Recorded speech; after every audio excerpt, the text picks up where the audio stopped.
है ना। तो अब सत्यापन को समझते हैं, तो यहीं पर बना देता हूं प्रयोगशाला में कैसे सत्यापन करेंगे। एक हमको बर्तन लेना है इस तरह से, ठीक है, ये,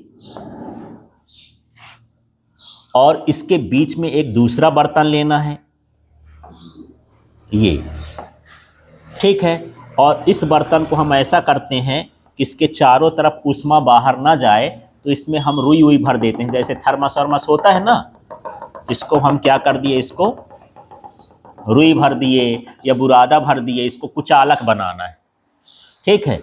इसके अंदर हम भर दिए हैं गर्म पानी, ठीक है। और गर्म के लिए कौन सा ताप लेना पड़ेगा, ताप को नापने के लिए इसमें हम क्या लगाएंगे, थर्मामीटर। ये यहां पर क्या हो गया, थर्मामीटर हो गया इसमें,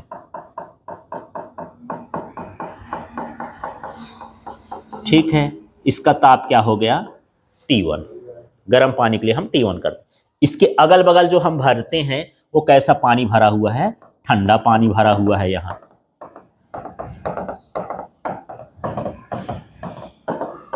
और इसमें भी थर्मामीटर लगा दिए हैं इस तरह से।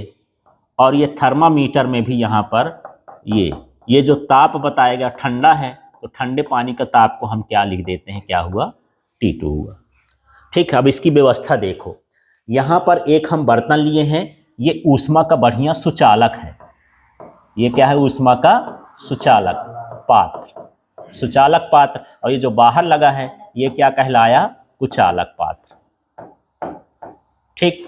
अब मुझे ये बताओ कि यहाँ पर मान लो मैं एक बर्तन लिया, उसमें गर्म पानी भर दिया, फिर इसको इधर डालो, तो इसकी गर्मी इधर आएगी कि नहीं आएगी, आएगी, ठंडा हो गया धीरे धीरे। ये गर्म पानी है और ये वाला कैसा है, ठंडा पानी है, समझ में आ रहा है। तो इसकी गर्मी धीरे धीरे यहाँ लगेगी, तो इसका ताप घटेगा और इसका ताप क्या है, बढ़ेगा। मान लो यहाँ 100 डिग्री सेल्सियस है, यहाँ 20 डिग्री सेल्सियस है, तो हम देखेंगे कि हम देखें 1 मिनट, टाइम हम क्या लिए, 1 मिनट। 1 मिनट बाद जैसे मैं पहले पानी डाला, ताप नोट कर लिया, तो ताप कैसे नोट किया कि टाइम कितना लिया मैं, 1 मिनट। जब T1 था तो मान के चलो कितना था, ये 100 डिग्री सेल्सियस और T2 था शुरू में कितना, 20 डिग्री सेल्सियस, ठीक। 1 मिनट बाद क्या हो गया कि ये घटा, तो ये मान लो कितना हो गया, 90, और ये कितना हो गया, मान लो 30। एक एक ताप धीरे धीरे क्या होता जाएगा, बढ़ता जाएगा। फिर मैं दूसरे मिनट देखा, तो दूसरे मिनट देखा कि इसका ताप फिर घट गया, इसका मान लो 80 हो गया, और इसका जो मान के चलो 35 हो गया, कुछ भी ऐसे, उसके जोड़ के बराबर हो, जरूरी नहीं है।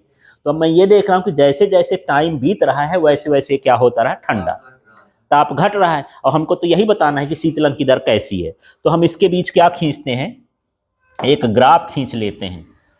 तो ग्राफ में हम कैसा खींचेंगे देखना, एक साइड में ये रखा, ये यहाँ पर हमको लिखना है समय, ये क्या कहलाया, समय। और यहाँ पर जो अंतर है, ताप का अंतर, T1 माइनस T2, एक इसमें आया है यार, लॉग में आया है ना, लॉग। जब हम इसका ग्राफ बनाते हैं तो हमको ग्राफ ऐसे मिलता है, ऐसे ऐसे,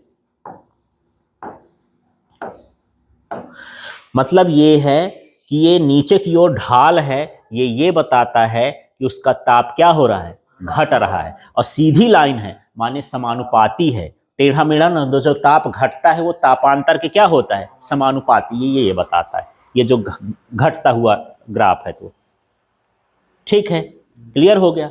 अब लिखेंगे कैसे, तो ये पूरा बताता हूँ, फिर आप लोग लिखना है। अभी तो समझना, यहाँ लिखोगे न्यूटन के शीतलन का नियम, इसी का शब्द बनाना है, तो इसको क्या बोलो, शीतलन की दर, फिर वस्तु के ताप और परिवेश के ताप के अंतर के समानुपाती हो। इतना लिखने के बाद ये सूत्र लिख देना, फिर इसको लिख देना है, फिर यहाँ इसको लिख देना है, बगल में Q का मान बता देना है। फिर ये इस तरह से लिखेंगे, यहाँ K का मान K लिख दिए हैं, तो यहाँ बताएंगे कि यहाँ पर जो K है वो क्या है, स्मॉल k ms बराबर क्या हो गया, नियतांक, एक नया नियतांक मान लिए हैं, ये कर लिए हैं।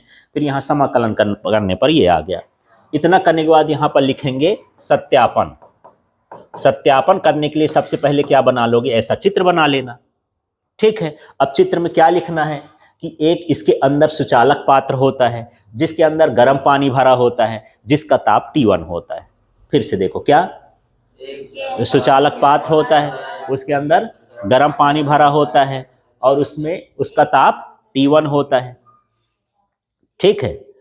अब यहां पर इसके बाहर की ओर, हाँ है, पता नहीं, इसके बाहर की ओर क्या भरा है, कुचालक पात्र लगा होता है। इसमें कैसा पानी भरा होता है, ठंडा पानी भरा होता है। इसका ताप क्या होता है, T2 होता है। ठीक है। अब क्या करते हैं, निश्चित समय अंतराल पर हम T1 और T2 का ताप नोट करते हैं और उसका ग्राफ खींचते हैं। तो ग्राफ हमको ऋणात्मक प्राप्त होता है, जिससे पता चलता है कि न्यूटन का नियम सत्य है। ठीक है। ये